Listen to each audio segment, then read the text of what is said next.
Bagian keempat, cara kerja Kasubag. Kasubag dalam hal ini kita namakan sebagai manajer. Kita telah membicarakan pada bagian 1 bagaimana cara melakukan pengajuan permohonan secara online yang dilakukan oleh provinsi, apakah itu Kanwil, apakah itu UIN, dan sebagainya. Kemudian juga sudah membicarakan tentang bagaimana kerja admin, dan bagian ketiga tadi adalah bagaimana tata cara kerja untuk bagian Kabag Asesmen dan Bina Pegawainya. Nah, sekarang adalah bagian keempat tentang tata kerja atau teknis kerja yang dilakukan oleh Kasubag, tentunya adalah setelah delegasi dari Pak Kabagnya. Baik, dalam kasus ini kami akan mengambil salah satu contoh yang dilakukan oleh Pak Fadlin. Pak Fadlin bagian daripada karir pegawai. Kita login dengan nama Pak Fadlin, kemudian kita memasukkan passwordnya, baru kita login. Ya, Pak Fadlin, di sini ada satu permohonan layanan yang belum diarahkan, dalam artian bahwa Pak Fadlin memiliki satu tugas yang belum diarahkan. Namun demikian, mari kita lihat tentang menu-menu yang ada pada area Kasubag ini. Kita awali dengan beranda, ini tampilannya, kemudian penugasan. Penugasan ini belum ada.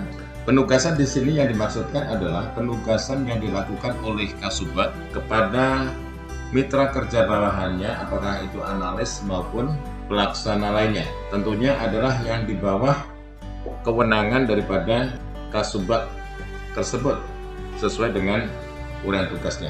Kemudian di sini kita klik belum diarahkan, ada satu yang belum diarahkan yang berasal dari penugasan Kabag tentang naskah akademik tentang pengukuran indeks profesionalitas ASN tadi. Sini ada dokumennya, ini boleh masuk.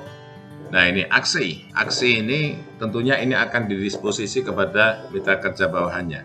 Atau tentunya nanti dalam hal ini ketika pekerjaan itu membutuhkan satu pemikiran yang sedikit berat, pemikiran yang komprehensif, tentunya akan terjadi suatu diskusi-diskusi itu.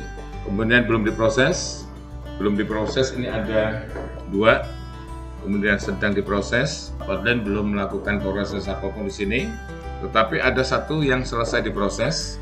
Ini yang didelegasikan kepada Ibu Iswanti. Ya, Pak Fadlin juga bisa melakukan, sebagai Kasubag bisa melakukan monitoring dan pengendalian terhadap mitra kerja bawahnya. Contohnya ini Pak Fadlin telah mendelegasikan kepada Ibu Iswanti dengan histori. Kita klik historinya sebagaimana tadi juga dilihat oleh Kabagnya. Artinya bahwa pengendalian dan monitoring ini juga bisa dilakukan oleh level Kasubag kepada mitra kerja bawahannya. Sama menunya seperti yang tadi ada pada Pak Kabag ya. Ada status bulanan, status harian. Status bulanannya belum muncul, hariannya sudah muncul.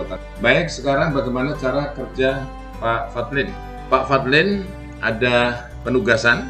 Tentunya penugasan ini di sini sudah disetting. Mitra kerjaan bawahan Pak Fadlin itu ada 1, 2, 3, 4, 5, 6, 7. Ada 7 orang. Tentunya kalau memberikan penugasan akan melihat uraian tugas masing-masing mitra kerja di bawahnya. Sekarang akan kita coba bahwa Pak Fadlin nanti akan menugaskan tanpa adanya surat masuk ya, karena itu dirasa perlu, akan memberikan penugasan kepada mitra kerja bawahannya. Kemudian ada juga mengarahkan, tetapi coba kita awali dari penugasan dulu. Atau kita awali saja supaya nyambung dengan yang terdahulu adalah mengarahkan kepada tugas yang dimandatkan oleh Pak Kabag tadi, yaitu tentang membuat telaah naskah akademik.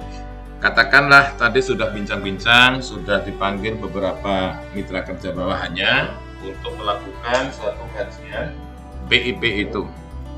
Lalu berkesimpulan, leading sektor yang menangani ini katakanlah contohnya Pak Rahmatullah. Ya, ini untuk mencoba membuat satu telaah kajian. Perintahnya adalah membuat membuat kajian tentang pengukuran indeks profesionalitas PNS sebagai bahan diskusi. Misalnya seperti itu kita arahkan.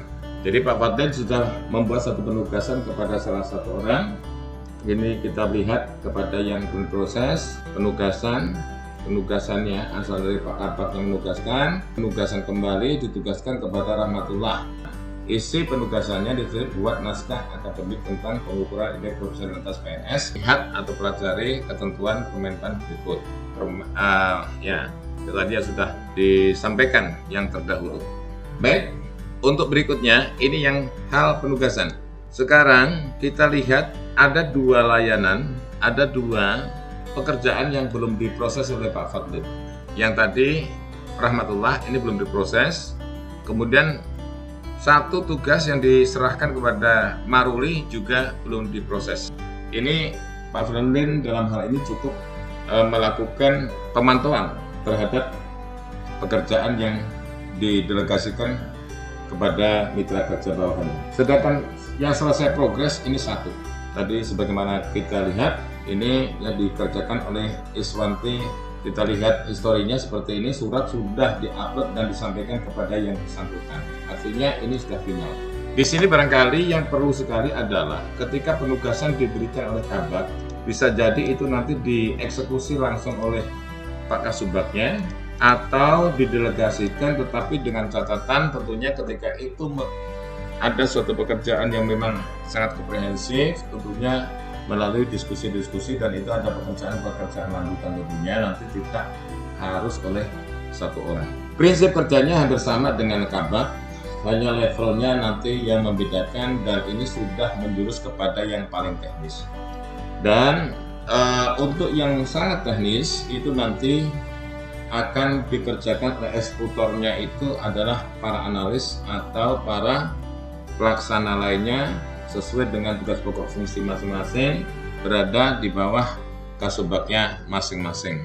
Jadi ini barangkali yang bisa kami sampaikan. Tentunya jika ada hal-hal yang kira-kira perlu ditambahkan sebagai penyempurnaan atas aplikasi ini, itu kami persilahkan dengan senang hati pihak pengembang dalam rangka untuk memberikan satu kesempurnaan itu.